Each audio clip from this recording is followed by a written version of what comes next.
ကျွန်တော်အင်ဆောင်နေဒီတကားပဲတက်မှာပါကျွန်တော်ဒီလိုက်ကြည့်လိုက်အောင် let's go ဝါမြင်တာနဲ့တော်တော်လှဖို့ကောင်းတယ်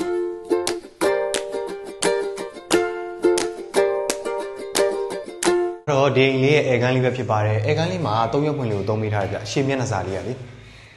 3ရက်ဖွင့်လေးမှာမှန်ကတ်တောက်လေးလည်းထည့်ထားသေးတယ်ပြီးတော့အပေါ်မှန်သေးအပြင်ကသူကအောက်မှန်သေးလည်းပါရတဲ့အတွက်ဒီဇိုင်းလေးကပိုဆန်းပြီးတော့ပိုလှပပါလာပါ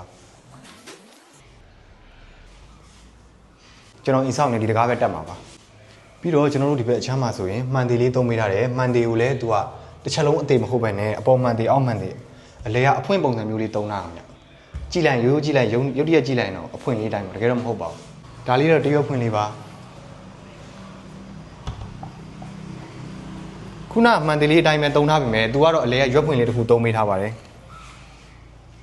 သူလည်းထူးဆန်းတာအပေါ်မှန်သေးပြီးအောင်အောက်မှန်သေးလေးထည့်ထားတဲ့အတွက်အရန်ထူးဆန်းပြီးတော့အရန်ကိုလှတာပါခုကျွန်တော်ရှင်းပြသွားတာတော့အိတ်ခမ်းလေးတော့ဖြစ်ပါတယ်ကျွန်တော်တို့အတူတူအိတ်ခမ်းလေးတစ်ချက်လောက်လိုက်ကြည့်လိုက်အောင်ဒါတော့အိတ်ခမ်းလေးပေါ့နော်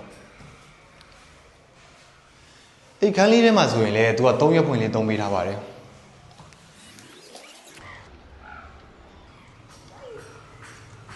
အရန်ကိုလှပါတယ်ခင်ဗျဒါကတော့ခြေကျော်တကားလေးပေါ့နော်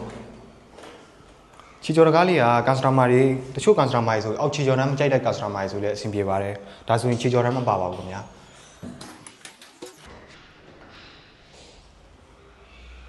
တကယ်ပဲကြီးရမ်းကြီးပြီးတော့တကယ်ပဲအိကြမှာတော့ဘာလို့စိတ်ပူစရာမလိုတဲ့ customer တွေဒီထဲမှာကျွန်တော်တို့အမာခံတစ်သားထည့်ပေးထားပါတယ်။ဒါကြောင့်မို့ရေရှည်ခံပါတယ်။ဒီဘက်ကတော့မီးဖိုကြောင်လေးပဲဖြစ်ပါတယ်။မီးဖိုကြောင်လေးလို့မှဆိုရင်လည်း3ရက်ဖွင့်မဲ့သုံးပေးထားပါတယ်။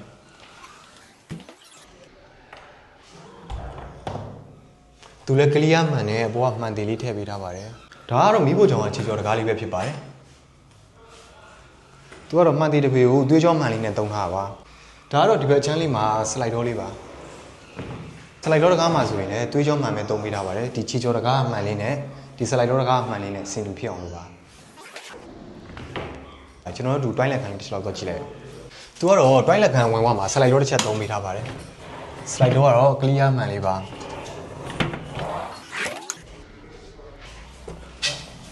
ဒါကတော့တွိုင်းလက်ခံခြေကျော်တကားလေးပဲဖြစ်ပါတယ်ဒီခြေကျော်တကားလေးရဆိုရင်ကျွန်တော်တို့ခြေကျော်တကားမှာခြေကျော်တန်းမပါဘူးဆိုရင်ရေအပြင်ကိုထွက်နိုင်တဲ့အတွက်ခြေကျော်တန်းလေးထည့်ပေးထားပါတယ်ကျွန်တော်တို့ဒီအခန်းထဲမှာဆိုလဲစလိုက်တော့ပေါ့ချင်းစကားလေးတက်ပေးထားပါတယ်ဒီချင်းစကားတက်တဲ့အတွက်ကျွန်တော်တို့စလိုက်တော့တစ်ချမ်းကိုဖွင့်ထားမယ်ဆိုရင်ဒီချင်းစကားတစ်ချက်ပိတ်ထားမယ်ဆိုရင်ချင်းထဲမဝင်နိုင်သလိုလေဝင်ထွက်လေးလည်းကောင်းပါတယ်ဒါကတော့ဒီကန်စတမာလေးရဲ့စိတ်ကူးတဲ့တစ်ထက်ထက်ကြမယ်တကားလေးတွေကိုတက်ဆင်ပေးခဲ့တာပဲဖြစ်ပါတယ်ဒီလိုအရန်ကိုလှပပြီးတော့အရန်ကိုချစ်စရာကောင်းတဲ့တကားလေးတွေကိုတက်ဆင်နေဆိုရင်ကျွန်တော်တို့ရွှေမေးတဲ့ကိုသာတတိယလိုက်ပါအားလုံးကျေးဇူးတင်ပါတယ်ကျွန်တော်ကတော့ installation ဖွဲ့ရဝီယံဖြိုးပဲဖြစ်ပါတယ်ခင်ဗျာအားလုံးတတ်တာ